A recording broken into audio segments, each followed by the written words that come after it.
अच्छा, मैंने अभी फिगर आउट कर लिया कि मेरे पास इशू क्या आ रहा था।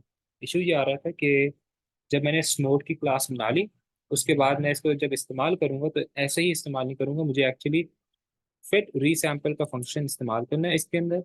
और फिर वो मुझे इसकी वैल्यूज को ट्रांसफॉर्म कर देगा, 50-50 कर देगा।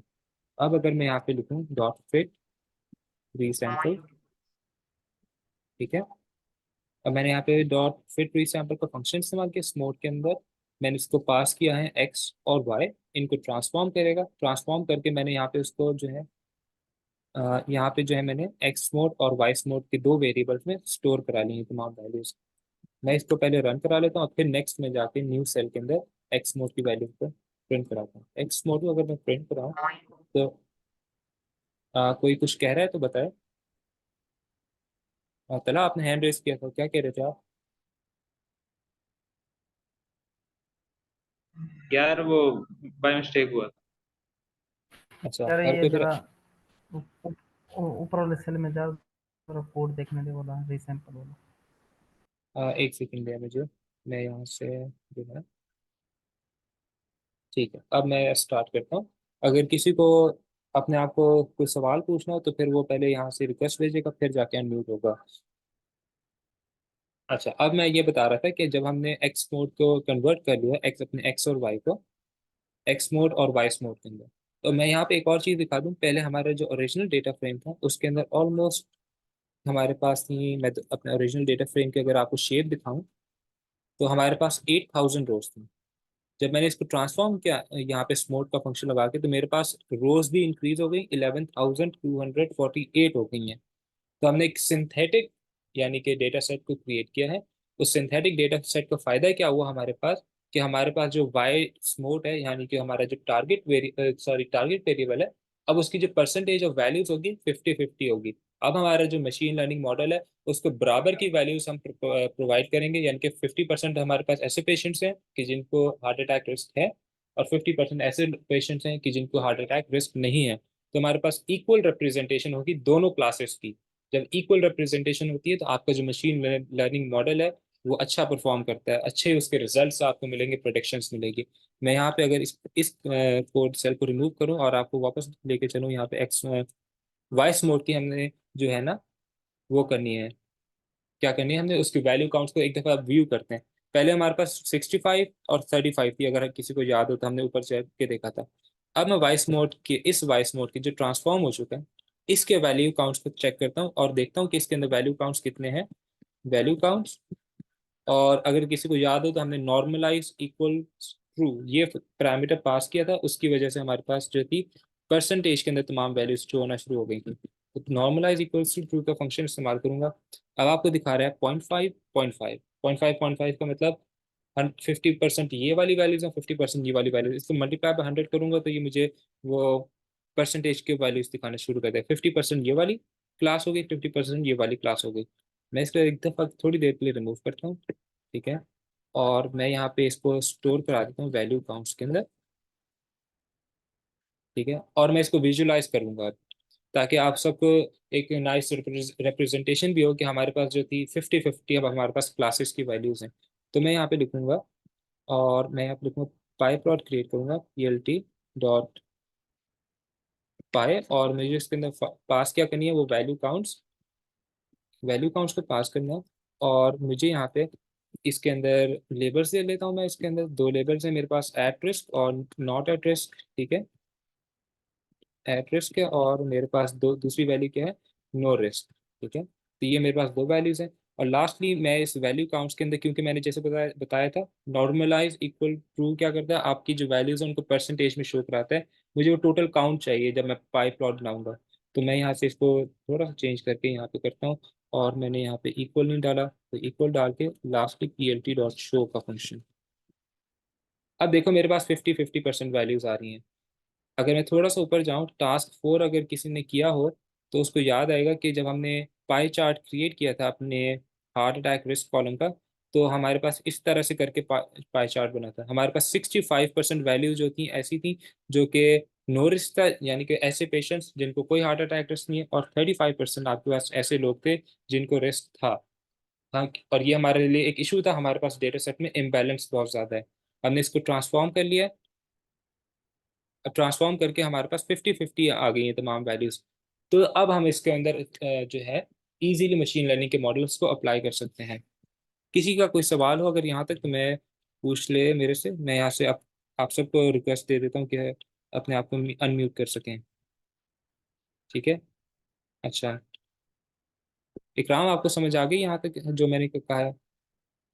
जी जी, मुझे समझ आ गई, लेकिन मैं ये पूछ रहा था कि एट द एंड जब हम एल्गोरिदम्स अप्लाई करते हैं उससे पहला पहले जो है हमने मतलब कि डाटा को बैलेंस बनाना जरूरी है, ऐसे ही है ना? जी जी। ठीक हो गया जी। हाँ, देखो विजुअलाइजेशन का मकसद ही होता है। टास्क 4 में जब हमने विजुअलाइजेशन करवाई थी, मैंने कहा था कि हम जो है हार्ट अटैक रिस्क कॉलम का एक पाई चार्ट क्रिएट करें। उस पाई चार्ट से आपको अंदाजा हो गया कि 65% और 35% इम्बैलेंस हमारे डेटा सेट में मौजूद है। अब उस इम्बैलेंस को काउंटर कैसे करना है, वो आपके मुख्तलिफ तरीक़ेकार आपके पास मौजूद है। उनमें से एक जो है वो स्मोट का है कि आप स्मोट का फंक्शन इस्तेमाल करें। ठीक है, उसकी क्लास बनाओ, उसका फिर ट्री सैंपल का फंक्शन इस्तेमाल करो और उसको पास करो वो वैल्यूज जिनको आपने ट्रांसफॉर्म करवाना है। ट्रांसफॉर्म हो जाएंगी तो आपके पास 50-50 रिप्रेजेंटेशन हो जाएगी। अब आप इजीली अपने मशीन लर्निंग मॉडल्स को इस्तेमाल कर सकते हो। तो मेरे ख्याल से तो ये स्टेप 3 था। इसके बाद हमारे पास हमने यहाँ पे इनको वैल्यूज को विजुअलाइज कर लिया है। और मैंने यहाँ पे इसको जो है, सॉरी क्या, अच्छा यार इब्राहिम, इसका जी मतलब ये है कि अगर हम एक क्लास जो है अगर इम्बैलेंस डाटा सेट हो, जिस जी तरह जी, अभी चले 30-70 कर लें, मतलब जो क्लास जो है वो जितनी परसेंटेज उसकी ज्यादा होगी, इसका मतलब है हमने मॉडल को उतना ही बाइस डाटा यानी कि फीड करवा दिया, और वो हमें रिजल्ट भी उसी के अकॉर्डिंग बाइस देगा, ऐसे ही है ना? बिल्कुल बिल्कुल। हाँ, यहाँ पे बायसनेस का वही आ जाता है कॉन्सेप्ट कि जब आपके पास इतनी ज़्यादा वैल्यूज ऐसी हैं कि जो बायस है, यानी कि आपके पास बहुत ज़्यादा वैल्यूज एक ही किस्म की हैं, तो बायसनेस आ जाएगी आपके मॉडल में और वो एक ही किस्म की वैल्यूज को लर्न करना शुरू कर देगा। उसको बाकी चीज़ों के बारे में इल्म ही नहीं है, तो वो उसके बारे में प्रोडिक्शन कैसे करेगा आपके लिए? सही। मैं ये दोबारा रन करा रहा हूँ क्योंकि वो क्लोज हो गया था मेरे से ना। तो मैं थोड़ा सा मेरे लिए साथ बेयर करें क्योंकि मेरे पास ना अपनी ओरिजिनल नोटबुक में इशू आ रहा है। अच्छा। अच्छा, अब जब हमने इसको विजुअलाइज कर लिया तो मैं अपनी जो है ना नोटबुक से देख लेता हूँ हमारे पास नेक्स्ट स्टेप क्या था। हमें चेक करनी थी value counts of the vice mode के। हम चेक कर सके हमारे पास इम्बैलेंस जो है वो रिमूव हो गया, वो रिमूव हो गया हमारे पास। हमने उसको विजुअलाइज भी कर लिया। स्टेप नंबर 5 की तरफ मूव करते हैं। अब हम जो है अपनी डेटा को स्प्लिट करेंगे क्योंकि अब हमारे पास जो है हमारा जो डेटा सेट है उसके अंदर जो बायसनेस जैसे बात की सॉरी इकराम ने, तो उसने बताया कि हमारे पास अब पहले बायसनेस थी, अब हमने इसको स्मोट के जरिए रिमूव कर लिया। अब हम इसको स्प्लिट करने की तरफ चलते हैं। तो मैं जाता हूँ यहाँ पे और मैं इसके नीचे काफ़ी सारे कोर्सेज बना लेता हूँ ताकि मुझे बार बार उसके आगे पीछे स्क्रॉल ना करना पड़े। तो अब मेरे पास स्प्लिट कराने के लिए जो फंक्शन इस्तेमाल होता है वो है ट्रेन टेस्ट स्प्लिट। तो मैं यहाँ पे कहूँगा एसक्यूएल लर्न से डॉट मॉडल सिलेक्शन, मेरे पास से मॉडल सिलेक्शन से इंपोर्ट कराऊंगा ट्रेन टेस्ट स्प्लिट को और टेस्ट से रन कराते हैं। अब ये मेरे पास रन हो चुका है कोड सेल। अब मैं इस ट्रेन टेस्ट स्प्लिट को इस्तेमाल कर सकता हूँ। तो मैं ट्रेन टेस्ट स्प्लिट का फंक्शन किसको, जब हमें ट्रेन टेस्ट स्प्लिट इस्तेमाल करते हैं तो हमारे पास चार वेरिएबल्स रिटर्न होते हैं, चार वैल्यूज आती हैं। नंबर 1 हमारे पास आता है एक्स ट्रेन, ये आपका ट्रेनिंग डेटा सेट का एक्स वैल्यूज होंगी। दूसरा आता है आपके पास एक्स टेस्ट, इसके अंदर आप टेस्टिंग करेंगे। आपके पास आती है वाई ट्रेन, ये आपके जो लेबल्स होंगे। ठीक है, अगर एक्स ट्रेन के हवाले से ये लेबल्स आ जाएंगे और एक्स टेस्ट के हवाले से जो लेबल्स आएंगे वो होंगे एक्स वाई टेस्ट। और मैं ट्रेन टेस्ट स्प्लिट का फंक्शन इस्तेमाल करूंगा। अब मैं किसके ऊपर करूं, मेरे पास एक्स है और वाई है, राइट। या तो इनके ऊपर करूं या फिर उनके ऊपर करूं जिनके ऊपर मैंने अभी अपना बायसनेस खत्म किया। तो मैं एक्स मोड के ऊपर अपना जो स्प्लिट करूंगा, राइट। क्योंकि अगर मैं एक्स और वाई के ऊपर करने लगे तो वो तो ओरिजिनल डेटा सेट था, उसके अंदर बायसनेस मौजूद है, इसके अंदर बायसनेस नहीं है। तो मैं इनके ऊपर स्प्लिटिंग करूंगा अपनी। और लास्टली मुझे अपनी टेस्ट साइज रखना चाहिए। मेरा जो टेस्टिंग साइज होगा वो कितना होगा। तो मैं यहाँ टेस्ट साइज का पैरामीटर पास करता हूँ और टेस्ट साइज लेट्स से हम कितना रख लें, 0.2 या 0.3 रख सकते हैं। इस दफ़ा हम 0.3 रख के देख लेते हैं। टेस्ट साइज का मतलब कि 30% हमारे जो डेटा का हिस्सा है वो टेस्टिंग के लिए आ जाएगा और जो 70% है वो कितना, वो किसके पास चला जाएगा, ट्रेनिंग डेटा सेट के अंदर। मैं इसको रन कराता हूँ और स्प्लिटिंग हो गई, कोई एरर नहीं आया, इसका मतलब स्प्लिटिंग हो चुकी है। नेक्स्ट मैं यहाँ पे कर सकता हूँ कि प्रिंट कराए मेरे पास rows of data, X train की रोज, ठीक है। तो यहाँ पे एक्स ट्रेन डॉट शेप, इसी तरह से मैं Y X test dot shape करके देख लेता हूँ कि एक्स टेस्ट में मेरे पास कितनी रोज हैं। तो एक्स ट्रेनिंग डेटा सेट 7000 रोज, देखो 11000 से हम किसके पास कितने आगे, देखो ये हमारा एक्स मोड था ना, तो यहाँ पे इसके पास 11000 रोज थी। जब हमने स्प्लिटिंग की तो 70% अलहदा हो गया, वो 70% किसके बराबर है, 7000 रोज के बराबर। और एक्स टेस्ट जो कि 30% है, उसके पास 3000 रोज आ गई। नेक्स्ट स्टेप हमारा क्या है, हम देख लेते हैं। हमारे पास जो नेक्स्ट स्टेप है, हमने अब स्केलिंग अप्लाई करनी है। एक कॉन्सेप्ट यहाँ पे ये आता है कि आप स्केलिंग पहले भी तो अप्लाई कर सकते थे, जब हमने एक्स मोड और वाइस मोड के अंदर कन्वर्ट की वैल्यूज को। हम अपनी स्केलिंग जो है ना वैल्यूज की, हाँ कोई सवाल पूछ रहा है? अच्छा नहीं है तो मैं कंटिन्यू करता हूँ।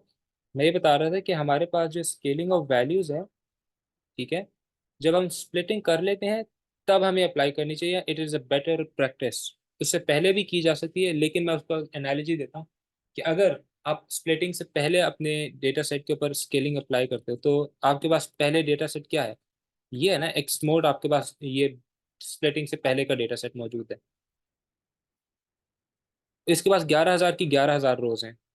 तो अगर आप यहाँ पे स्केलिंग अप्लाई करते हो तो आपका जो मशीन लर्निंग का मॉडल होता है, उसको ऑलरेडी थोड़ी बहुत ना पूरे डेटा सेट के बारे में इंफॉर्मेशन मिल जाती है। इंफॉर्मेशन मिलने से मुराद ये है कि उसको ना, जब वो स्केलिंग अप्लाई करता है तो डेटा सेट को देखते हुए अप्लाई करता है। तो जब वो अप्लाई करेगा स्केलिंग इस एक्स मोड के ऊपर, जिसके पास तमाम डेटा मौजूद है, तो वो एक एक चीज़ को देख रहा होगा। उसका मीन कैलकुलेट करके, कोई अगर हम स्केलिंग कर रहे हैं या फिर स्टैंडर्ड डिविएशन करके कैलकुलेशन कर रहे हैं, तो वो आपके ट्रेनिंग डेट पूरे ह्यूज डेटा सेट को देख लेगा और फिर उसके बाद स्केलिंग अप्लाई करेगा। और जब आप इसके ऊपर प्रोडिक्शन लेने जाएंगे तब इशू करेगा, क्योंकि आपके जो डेटा सेट है उसको आपके जो सॉरी मॉडल है आपका, उसको आपके इंफॉर्मेशन डेटा सेट के बारे में ऑलरेडी इंफॉर्मेशन मौजूद थी। लेकिन जब आप इसको मेरे ख्याल से एक्स ट्रेनिंग के ऊपर स्प्लिट करें, स्प्लिट कर लिया, एक्स ट्रेनिंग के पास कितनी रोज है, 7000 रोज। अब इन 7000 रोज का डेटा अपने मशीन लर्निंग मॉडल के पास जाएगा, उसके ऊपर स्केलिंग करेगा। टेस्टिंग डेटा के बारे में उसको कुछ भी नहीं मालूम, ठीक है। टेस्टिंग डेटा की जो हमारे पास 3000 रोज हैं वो बिल्कुल अलहदा रखी रही, उनको हमने इस्तेमाल नहीं किया स्केलिंग में, ठीक है। तो इससे हमारे पास एक एच जे मिल जाता है कि आपके जो जो टेस्टिंग डेटा के बारे में जो इन्फॉर्मेशन है वो आपके मशीन लर्निंग मॉडल को पहले से कुछ भी नहीं पता होता, तो वो एक जनरलाइज करता है उसको, ठीक है। होपफुली मैं थोड़ा सा ट्रिकी कॉन्सेप्ट है कि हम स्केलिंग जो है स्प्लिटिंग के बाद क्यों करते हैं और उससे पहले क्यों नहीं करते। लेकिन अगर उससे पहले करते हैं तो थोड़ा सा डिफरेंस आता है बस आपके मशीन लर्निंग मॉडल्स के एफिशिएंसी और परफॉर्मेंस में, तो इसी वजह से हम बाद में करते हैं हमेशा। अगर इस स्प्लिटिंग वाले कॉन्सेप्ट अगर किसी का कोई सवाल है, अगर नहीं भी समझ आया तो काम चल जाएगा। लेकिन बस इतना याद रखें कि आपके पास जो है बेटर प्रैक्टिस क्या है कि आप स्केल करते हैं वैल्यूज आफ्टर स्प्लिटिंग। तो किसी का अगर वैसे अगर किसी को थोड़ी बहुत समझ आई तो सवाल पूछ सकता है इसके बारे में। जब हम टेस्ट डाटा को सेपरेट करते हैं तो टेस्टिंग के लिए ज्यादा डाटा को नहीं पास करते टेस्ट करने के लिए। हाँ देखो, हम अपने जो डेटा सेट को स्प्लिटिंग जब करते हैं डेटा सेट की, मैंने यहाँ पे स्प्लिट का फंक्शन इस्तेमाल किया, तो मैंने टेस्टिंग साइज रखा 0.3। टेस्टिंग साइज हमेशा आपका स्मॉलर होता है, ट्रेनिंग आप बड़े ह्यूज डेटा के ऊपर करते हैं, ठीक है। आप छोटे डेटा सेट के ऊपर जो होल्ड आउट डेटा कह लें या फिर टेस्टिंग डेटा कह लें, उसके ऊपर हमेशा जो उसका जो साइज होता है हमेशा ट्रेनिंग के निस्बत कम होता है। ताकि ट्रेनिंग से मुराद क्या, आप ज़्यादा से ज़्यादा डेटा प्रोवाइड करोगे तो ट्रेनिंग उतनी ही अच्छी होती जाएगी, है ना। तो जब ट्रेनिंग अच्छी करवानी है तो आपको ज़्यादा से ज़्यादा डेटा जो है अपना ट्रेनिंग के लिए मख्तस करना पड़ेगा। इस वजह से हम 70% यहाँ पे जो है ट्रेनिंग को दे रहे हैं कि ट्रेनिंग अच्छी हो जाए, फिर उसके बाद जो है हम छोटे से डेटा सेट के ऊपर जो है ना टेस्ट कर लेंगे कि अच्छा जी ये इन वैल्यूज को देखो और मुझे प्रोडिक्शन दो कि अच्छा तुम अब कितनी प्रोडिक्शन अच्छी देते हो, फिर उसके बाद में वैल्यूएशन कर लूंगा मैं। तो इस वजह से हम जो है हमें हमारा जो ट्रेनिंग डेटा सेट है वो यूजुअली टेस्टिंग से बड़ा ही होता है, ठीक है। और नेक्स्ट स्टेप हमारे पास क्या था, जब हमने हमने स्केलिंग को अप्लाई करना है। अब हमने स्केलिंग, अब हमने देख लिया क्या स्प्लिट हो गया हमारा डेटा सेट। अब हमें इसको स्केलिंग की तरफ जाना है कि हमें जैसे मैंने बताया था हमारे पास जो थी यहाँ पे एक्स मोड है ना, सॉरी एक्स टेस्ट ट्रेन। अब हमने स्प्लिटिंग कर ली तो हम ये वाले वेरिएबल्स इस्तेमाल कर रहे हैं। एक्स टेस्ट के अंदर जो इनकम वाला वेरिएबल मैं दोबारा दिखाता हूँ, इसकी जो है वैल्यूज अब तक स्केल नहीं हुई भी, इसकी वैल्यूज काफ़ी ह्यूज रेंज के अंदर है। इनको अब हमने एक कंपेरेबल रेंज में लेकर आना है, तो उसके लिए हम रोबस्ट स्केलर, हमारे पास एक मेथड है, ठीक है। मैं यहाँ पे दिखाऊं, अगर यहाँ पे लिखूं हमारे पास रोबस्ट स्केलर, सेकंड हमारे पास मिन मैक्स स्केलर है, और तीसरा हमारे पास एक और है, मैं उसका बिल्कुल नाम भूल गया, एनीवेज मैं इन दो के ऊपर फोकस करते हैं। मिन मैक्स स्केलर क्या करते हैं, आपकी जो वैल्यूज है ना, उनको वैल्यूज को ले आता है 0 से 1 के दरमियान की रेंज में, in the range of 0 to 1। ठीक है, अगर मैं कहीं गलत कर रहा हूँ ना, क्योंकि मुझे ये कॉन्सेप्ट बहुत ज़्यादा लेट्स से कि सही से याद भी नहीं है, तो मिन मैक्स स्केलर क्या करता है, तो वैल्यूज को 0 से 1 की रेंज में ले आता है। रोबस्ट स्केलर क्या होता है, वो आपकी जो आउटलायर्स वैल्यूज है ना, उनको भी नजर मद्देनजर रखते हुए आपकी वैल्यूज को क्या करता है, एक कंपेरेबल रेंज में ले आता है। लेकिन मिन मैक्स स्केलर में क्या होता है, वो आपकी जो आउटलायर वैल्यूज है ना, उनको खातिर खा में नहीं लेके आता, ठीक है। Considers outlier values as well. और यूजुअली जब हमारे पास डेटा सेट में हमें हमें ऐसा महसूस हो कि हमारे डेटा सेट के अंदर जो है आउटलायर वैल्यूज ज़्यादा हैं, तो हम ये वाला स्केलर इस्तेमाल करते हैं, ना कि ये वाला। ये वाला भी चल जाता है काम, ये वाला भी कर सकते हैं, लेकिन बेटर परफॉर्मेंस किसके ऊपर मिलेगी at the end of the day, आपने ये देखना है कि आपका मशीन लर्निंग मॉडल किस चीज़ से ज़्यादा अच्छा परफॉर्म करा रहा है। तो अगर हम इसको देखें तो हो सकता है कि ये परफॉर्म अच्छा कराए, ये अच्छा परफॉर्म करवाए। फिलहाल हम इसके साथ लेके चलते हैं कि हम रोबस्ट स्केलर को इस्तेमाल करें। मैं अपनी स्क्रिप्ट में वापस जाता हूँ और मैं यहाँ पे पहले रोबस्ट स्केलर को इंपोर्ट कराऊंगा from sklearn dot pre processing का मॉड्यूल है हमारे पास, उसमें से हम इंपोर्ट कराएंगे रोबस्ट स्केलर को। इस स्केलर की एक क्लास बनाएंगे, एक ऑब्जेक्ट बनाएंगे, सॉरी, स्केलर इक्वल टू, यहाँ पे हम कहेंगे कि रोबस्ट स्केलर, रोबस्ट स्केलर का फंक्शन इस्तेमाल करेंगे। अब हमें क्या करना है, इस स्केलर को पहले तो वो फिट करवाना है, फिट करवाना है उस उन वैल्यूज के ऊपर जो कि इसने ट्रांसफॉर्म करनी है बाद में जाके। अगर किसी को थोड़ा सा याद हो कि हमने शुरू में ही मैंने कहा था कि हम जो है ना नंबर ऑफ यूनिक वैल्यूज निकाल लेते हैं, ताकि फिर हमें पता चल जाए कि किन किन कॉलम को हमने ट्रांसफॉर्म करना है। तो वो ये वेरिएबल बनाया था हमने कॉलम्स टू स्केल के नाम से, ठीक है।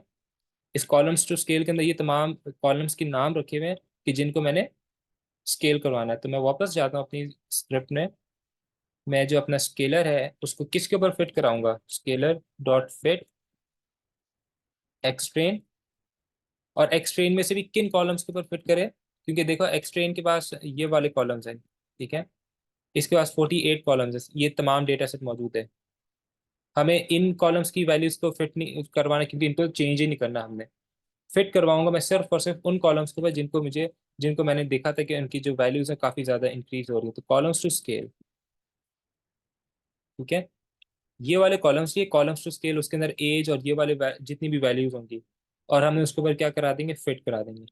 नेक्स्ट हमें क्या करना है, जब ये फिट हो जाएगा, ये हमारे पास इस तरह से शो करा रहा है कि जी आपका जो स्केलर था वो फिट हो चुका है।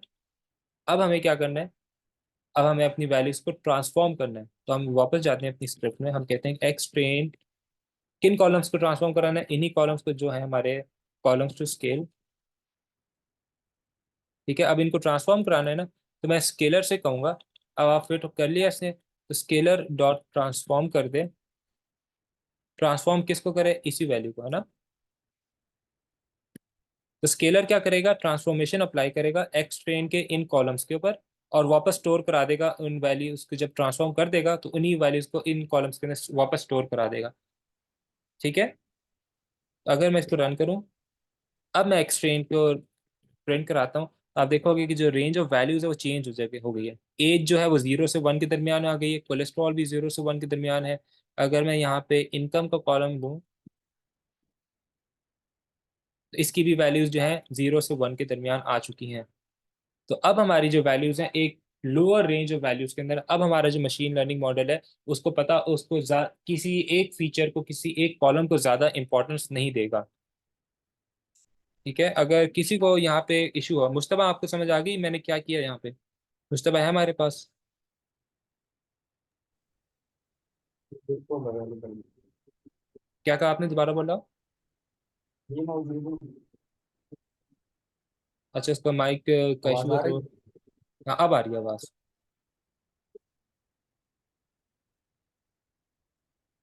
अच्छा, अब चलें, इकराम और तलहा अमीन बता दीजिए, आपको कोई इशू है इस पूरे स्क्रिप्ट में अब तक? जी ठीक है, बिल्कुल ठीक। और तलहा, जमाल, असद? ठीक है ठीक है। चलें ठीक है, हर एक के लिए जो है ये कॉन्सेप्ट्स क्लियर हो गए कि हमने अब स्केलिंग भी कर ली अपनी। स्केलिंग हमने अभी तक अप्लाई की है अपने एक्स ट्रेन के ऊपर, ठीक है। लेकिन हमारा जो एक्स टेस्ट है, जिसके हमने प्रोडिक्शंस लेनी है, उसकी वैल्यूज अभी वहीं की वहीं है। तो हमने इसके ऊपर अब तक स्केलिंग परफॉर्म नहीं की। अब इसके ऊपर भी परफॉर्म कर ले, सेम यही वाली कोड लॉजिक लगेगी कि हमने एक्स टेस्ट के किन कॉलम्स को ट्रांसफॉर्म करना है। वो है कॉलम्स टू स्केल। उसको हम कहेंगे, स्केलर से कहेंगे कि ट्रांसफॉर्म कर दे। किसको ट्रांसफॉर्म करें? X test. और किन कॉलम्स पे इसको ट्रांसफॉर्म करें? Columns to scale. तो वंस अगेन वो क्या करेगा, हमारे पास जो स्केलर है वो स्केलर ट्रांसफॉर्म करेगा एक्स टेस्ट के इन तमाम कॉलम्स को और वापस इन्हीं इसी के अंदर स्टोर करा देगा। अब अगर इसको रन कराऊं और यहाँ पे मैं एक्स टेस्ट की वैल्यूज को चेक करता हूँ, तो एक्स टेस्ट के भी जो कॉलम है वो तमाम के तमाम जो है वो चेंज हो चुके हैं। उसकी रेंज ऑफ वैल्यूज 0 से 1 के दरमियान आ जाएगी, या लेट्स से कि -1 से +1 के दरमियान आ जाएगी। लेकिन जो रेंज ऑफ वैल्यूज है वो कम से कम हो गई है, ठीक है। मैं यहाँ पे अगर इनकम का कॉलम लूँ वंस अगेन और इसका मिनिमम वैल्यू देखता हूँ, ठीक है। अब कितनी है मेरे पास? आई थिंक मुझे यहाँ पे ब्रैकेट्स डालने होंगे। तो मिनिमम वैल्यू -1 के बिल्कुल करीब है, मैक्सिमम वैल्यू कितने के करीब है? वो 1, ऑलमोस्ट 1.02 के दरमियान है। तो अब हमारे पास स्केलिंग अप्लाई हो चुकी है। अच्छा, नेक्स्ट स्टेप हमारे पास क्या है? हमने स्टेप नंबर 6 तक कंप्लीट कर लिया कि हमने अपनी स्केल करनी है वैल्यूज को यूजिंग रोबस्ट स्केलर। नेक्स्ट हमारे पास जो सबसे इंपॉर्टेंट और सबसे जो मजे का काम होता है वो है कि अब हमने मॉडल बिल्डिंग करनी है। तो सबसे आसान काम भी है बेसिकली। जब आप एक डेटा क्लीनिंग और एनालिसिस और विजुअलाइजेशन, थोड़ा सा हेक्टिक काम होता है, उसके अंदर चीज़ों को आइडेंटिफाई करना पड़ता है। लेकिन वंस हमारा जो डेटा है वो क्लीन हो गया और प्री प्रोसेस कर लिया हमने, नेक्स्ट हम मॉडल बिल्डिंग के प्रोसेस के ऊपर जा सकते हैं। अच्छा, अब ये सवाल आता है कि जी हमारे पास जो है किन मॉडल्स को बिल्ड किया जाए। सबसे पहले तो अपने सवाल पूछें कि जी ये जो प्रॉब्लम है, हमारा प्रॉब्लम स्टेटमेंट, वो किस इशू को सॉल्व कर रहा है हमारे पास। हम कोई रिग्रेशन का प्रॉब्लम सॉल्व करें या फिर क्लासिफिकेशन का। हमारे केस में क्योंकि हार्ट अटैक रिस्क क्या वैल्यू है, मैं यहाँ पे अगर 1 सेकेंड दोबारा से हर एक की आसानी के लिए दिखाऊं कि हार्ट अटैक रिस्क, ठीक है। हार्ट अटैक रिस्क 0 का मतलब किसी बंदे को हार्ट अटैक रिस्क नहीं है, और 1 का मतलब उस बंदे को हार्ट अटैक रिस्क है। तो बाइनरी दो वैल्यूज हैं, या आपने 0 प्रेडिक्ट करना है या फिर 1 प्रेडिक्ट करना है। तो बाइनरी वैल्यूज जब भी आएंगे हमारे पास, इस तरह का जो प्रॉब्लम है इसको क्लासिफिकेशन प्रॉब्लम कहते हैं। अब यहाँ पे हम क्लासिफिकेशन प्रॉब्लम में, तो अब एक क्विक गूगल सर्च कर लो कि जी what are the ML models to be applied on classification problems, ठीक है। तो यहाँ पे आपको तमाम वो जो है इंफॉर्मेशन प्रोवाइड कर देगा। आप लॉजिस्टिक रिग्रेशन अप्लाई कर सकते हैं, decision tree, random forest, even की सपोर्ट वेक्टर मशीन, और ये जितने भी मॉडल्स हैं आप अप्लाई कर सकते हैं। और क्विक एक जो है गूगल सर्च एक और भी की जा सकती है कि इनको आपने अपनी स्क्रिप्ट में इंपोर्ट कैसे कराना है। फॉर एग्जांपल, अगर मुझे बिल्कुल भी नहीं मालूम कि जो सपोर्ट वेक्टर मशीन का अगर मुझे मॉडल अप्लाई करना है तो इसको किस तरह से मैं अप्लाई करूंगा, मैं लिखूंगा कि इंपोर्ट सपोर्ट वेक्टर मशीन, तभी यहाँ पे कोड आ जाएगा मेरे पास कि सपोर्ट वेक्टर मशीन को कोड किस तरह से इंपोर्ट कराना है। From sklearn import svm, simple ये कोड लिखना होगा और मैंने ये तमाम चीज़ें अप्लाई करनी है। वापस अपनी स्क्रिप्ट में जाता हूँ और मैं हमने कहा था कि हमें ये मॉडल्स अप्लाई करने हैं, Gaussian NB, logistic regression, decision tree classifier, random forest classifier, के नंबर्स। पहले इनको इंपोर्ट करा लेते हैं इन मॉडल्स को, फिर इनके ऊपर हम जो है फिटिंग या फिर ट्रेनिंग स्टार्ट करते हैं।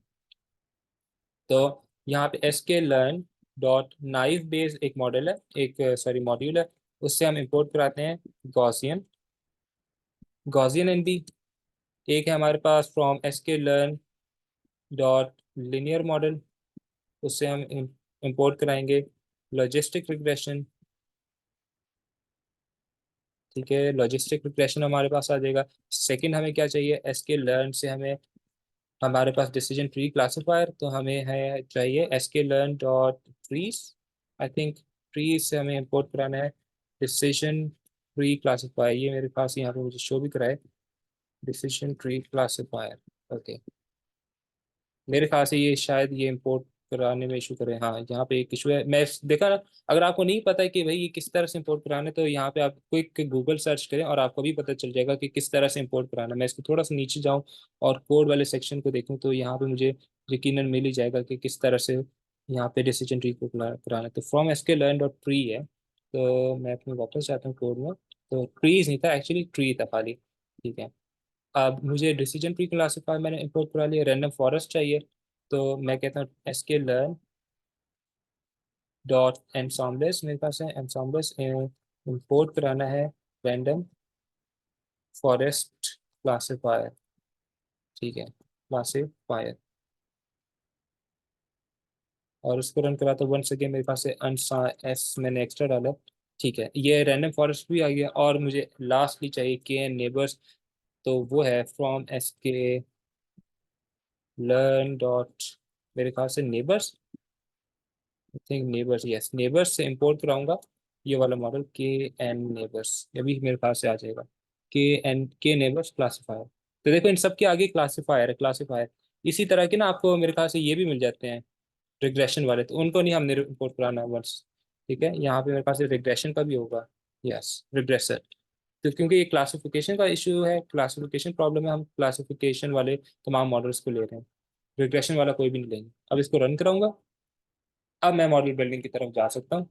मैं वंस अगेन पहले गॉसियन एनपी को करा लेता हूँ। तो मैं यहाँ पे लिखूंगा क्लासिफायर। ठीक है, यहाँ पे शॉर्ट फॉर्म लिख दी क्लासिफायर की, गॉसियन एनपी, और उसका एक इंस्टेंस क्रिएट करेंगे। सेकंड, अब हमें क्या चाहिए, हमें इसको फिट कराना है या फिर ट्रेन कराना है, ऐसे समझ लो। Classifier dot I think fit होता है। हमें फिट कराना है किस चीज़ के ऊपर फिट कराना है, ट्रेनिंग डेटा के ऊपर ना। तो एक्स ट्रेन और वाई ट्रेन हम इसको प्रोवाइड करेंगे। लास्टली हमें क्या चाहिए होगा, हमें इसका स्कोर चाहिए कि इसने कितना बेटर अच्छा परफॉर्म किया। तो हम यहाँ पे लिखते हैं स्कोर। अच्छा, पहले यहाँ तक मैं लेके जाता हूँ। ठीक है, अब ये फिट हो चुका है। फिट होने के बाद हम अब हमें एक तरह से ऐसे समझ लो कि हमें ये देखना है कि इसने परफॉर्म कितना अच्छा किया। तो उसके लिए हम यहाँ पे लिखते हैं जो भी मॉडल आपने फिट करवाया, CLS मैंने करवाया, तो उसको उसका स्कोर लेंगे। स्कोर किसके ऊपर लिया जाता है, आप ऑब्वियसली आपका जो टेस्टिंग डेटा है उसके ऊपर स्कोर लेंगे ना। टेस्टिंग करेंगे, फिर पता चलेगा उसने कितना अच्छा परफॉर्म किया। तो यहाँ पे एक्स टेस्ट, वाई टेस्ट, और ये अभी मुझे स्कोर दिखा देगा कि गॉसियन एनबी ये वाला जब मॉडल इस्तेमाल कर रहा हूँ तो मेरे पास 68% एक्यूरेसी स्कोर होता है ये फिलहाल। बाद में जाके देखते हैं कि एक्यूरेसी स्कोर क्या होता है। बहरहाल मेरे पास जो स्कोर आया वो 68% है। इसको मल्टीप्लाई बाय 100 कराऊंगा तो वो करेक्ट नोटेशन में आ जाएगा 68.05, ये आपका बना। लेकिन फिलहाल मैं इसको ऐसे स्टोर करा लेता हूँ स्कोर के नाम से, और इसको CLS स्कोर कह देते हैं। ठीक है, कि क्लासिफिकेशन का स्कोर कितना है हमारे पास, ये स्कोर आया। अब आपने करना क्या, सिंपल यही तमाम लॉजिक जो है ना, आपने इसको इसके अंदर वो कराती जानी है।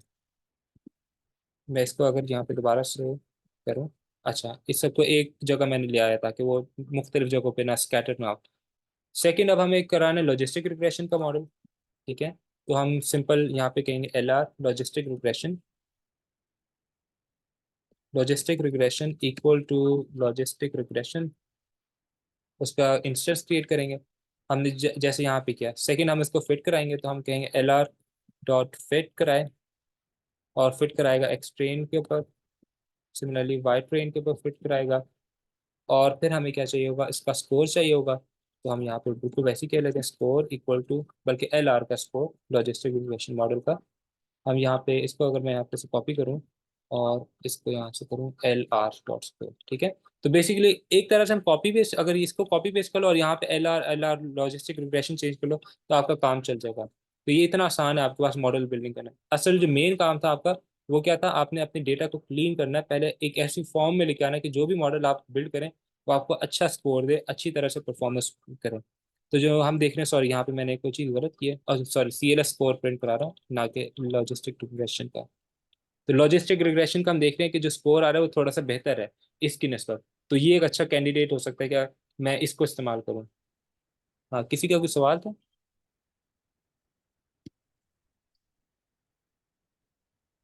नहीं है? अच्छा, तो मैं नेक्स्ट मूव करता हूँ। हमारे पास डिसीजन ट्री क्लासिफायर, वो सेम लॉजिक होगी। मैं अगर इसको कॉपी करूँ, मैं सिर्फ दिखाने के लिए कर रहा हूँ। नेक्स्ट जो है बाकी आप सारे खुद कर सकते हैं मेरे पास से।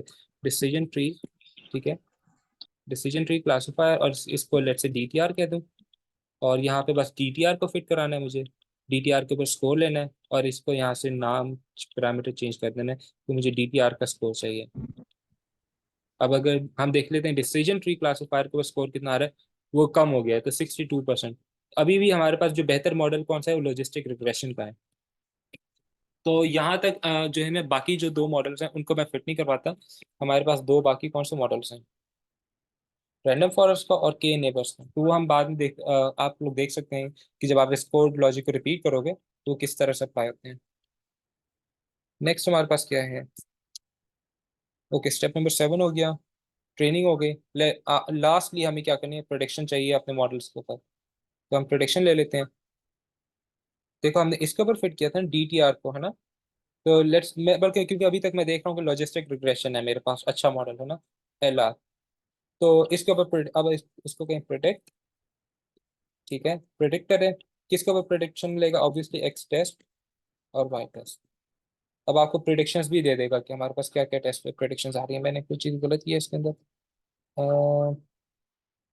मैंने ये पहले भी इशू आया था मेरे पास, तो मैंने इसको किया था। मैं दोबारा एक दफ़ा यहाँ से देख लूँ तो मैंने क्या चीज़ गलत की है। प्रिडिक्शन, प्रिडिक्शन कहाँ पे हमारे पास, अलर्ट डॉट प्रिडिक्ट, ओ सॉरी, हाँ, मैं देखो ना, ये यही इशू आता है। वो ये कि मुझे यहाँ पे वाई टेस्ट तो प्रोवाइड ही नहीं करना। अच्छा, जब हम प्रिडिक्शन कर रहे हैं तो आपने उसको एक्चुअल वैल्यूज तो नहीं बतानी ना, क्योंकि वाई टेस्ट के अंदर तो आपकी एक्चुअल वैल्यूज रखी हुई हैं इसके मुताबिक। एक्स टेस्ट की जो रिलेटेड वैल्यूज लेबल्स हैं वो वाई टेस्ट में। जब आप प्रिडिक्शन ले रहे हैं तब आप उसको कोई लेबल नहीं देंगे। अब वो अपने आप को से प्रिडिक्शन देगा, फिर आप कंपेयर करेंगे इसके वाई टेस्ट के साथ। जैसे हमने यहाँ पे स्कोर के अंदर कंपेयर किया था कि हमने वाई एक्स टेस्ट दिया और वाई टेस्ट दिया, वो ऑटोमेटिकली डिसीजन ट्री क्या करेगा, आपका इसके ऊपर प्रिडिक्शन लेगा और फिर इसके साथ कंपेयर करेगा। ये ऑटोमेटिकली हो जाएगा। लेकिन यहाँ पे हम सिर्फ वैल्यूज देखना चाह रहे हैं उन प्रिडिक्शंस की, कि वो प्रिडिक्शन क्या दे रहा है। तो 1 0 0 इस तरह से करके कोई प्रिडिक्शन दे रहा है। तो अगर मैं यहाँ पे दिखाऊँ एक्स टेस्ट को, तो उसने इस रो के लिए, इस पूरी रो के लिए आपको प्रिडिक्शन दी कि इस वाले पेशेंट को क्या है, आपके हार्ट अटैक रिस्क यस, यानी कि 1 का मतलब है इसको। इस वाले पेशेंट के लिए जो इसकी ID 8671 है, उसके लिए 0 प्रेडिक्ट किया है। इस तरह से आप चलते जाएं और फिर आपको पूरी की पूरी वैल्यूज पता चल जाएगी। यहाँ पे 33,000 है। इसकी अगर मैं देखूँ शेप, तो ये भी 33 ही होनी चाहिए, 3,000 और 375। अच्छा, मैंने कुछ गलत किया है कि जो बहुत टाइम ले रहा है, नहीं, 3,375 हमारे पास इसकी शेप है। तो उसने जितनी भी रोज थी इस पूरे एक्स टेस्ट में, उन सब के ऊपर प्रिडिक्शन दी। अब आप उन प्रिडिक्शन को सेव करवा सकते हैं। ओके, कोई और सवाल किसी का यहाँ पे कोई सवाल है? हाँ, फिलहाल तो नहीं है। हर एक को यहाँ तक समझ आ गई है? अ, नदीम मेरे पास से लेट आए, तो चले बाकियों से पूछ लेते हैं। बस यहाँ तक ये एंड हो गया। लास्टली जो है ना, बस हमें मैट्रिक्स देखने के हम किस तरह से मजीद, अभी तक हमने इब्राहिम स्कोर को देखा ना। जी जी। इब्राहिम भाई, हमें कैसे, यानी जो इस मॉडल का स्कोर ज्यादा होगा वो अच्छा प्रिडिक्ट करेगा, ऐसे कह सकते हैं? हाँ जी, सिर्फ स्कोर को नहीं देखते, और भी चीज़ों को देखते हैं। लेकिन फिलहाल आप ऐसे समझ लो कि जो भी मॉडल आपको प्रोडिक्शन स्कोर ज़्यादा दे रहा है, उसका मतलब उसकी प्रोडिक्शन ज़्यादा है। जैसे ये हमारे पास गॉसियन NB है, उसकी जो उसका स्कोर है 68%, लॉजिस्टिक रिग्रेशन का 71% आ रहा है, डिसीजन ट्री का 62। तो इन तीनों में से बेहतर कौन सा मॉडल फिलहाल हमें नज़र आ रहा है, वो ये है। ठीक है। ठीक है।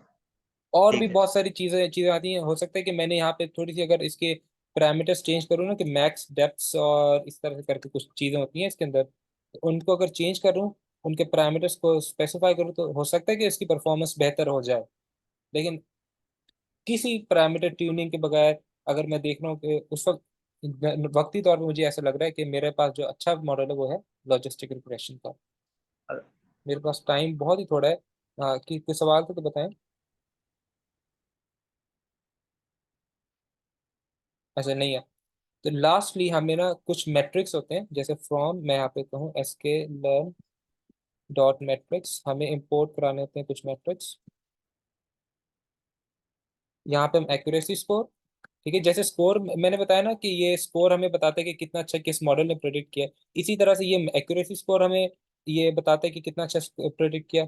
एक होता है F1 स्कोर, ठीक है, एक होता है आपके पास रिकॉल का स्कोर, एक होता है प्रिसीजन स्कोर। तो ये 3-4 मैट्रिक्स होते हैं जो कि आपको कंबाइंड बताते हैं कि अच्छा जी मेरे पास जो है एस के ये मॉडल ने कितना अच्छा परफॉर्म किया है।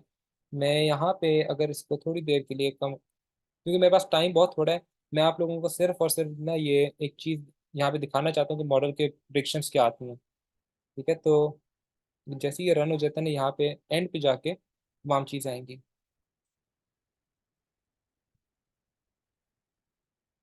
होपफुली ये रन कर हो जाए, अगर कोई इशू आते तो भी देख लेते हैं। एक सेकंड मुझे दो, मैं इसको रीस्टार्ट करूँ और फिर इसको रन आउट करता हूँ, फिर ये मेरे ख्याल से सही चलेगा। बल्कि मैं यहाँ से दिखाता हूँ आपको, अपने नोटबुक का लिंक कॉपी करता हूँ, इसको ओपन करता हूँ। यहाँ पे जो है ना मेरे पास तमाम आउटपुट ही शो हो रहा होगा। तो लास्ट में मैं ये दिखाना चाह रहा था कि हमारे पास इस किस्म का कुछ आउटपुट आएगा। ठीक है, वो मैंने कुछ बंद की, ओ सॉरी मैं बैक पे चला गया यार। तो इधर नीचे जाता हूँ, तो ये देखो, अब यहाँ पे मुझे मैंने तमाम चीज़ें निकाली हैं। तो मुझे दिखा रहा है कि एक्यूरेसी स्कोर गॉसियन एनबी का हमने देखा था 69% था, लॉजिस्टिक रिग्रेशन का ऑलमोस्ट 71% के करीब जा रहा था, ये राउंड करके थोड़ा सा स्पेसिफिकली दिखा रहा था 70.9। प्रिसीजन ट्री का ये F1 स्कोर कितना है हमारे पास 64%, लॉजिस्टिक रिग्रेशन का इतना है, प्रिसीजन उसकी कितनी थी हमारे पास गॉसियन एनबी की 77% थी, लॉजिस्टिक रिग्रेशन की 98% है। 98% बहुत ज़्यादा प्रिसीजन होती है।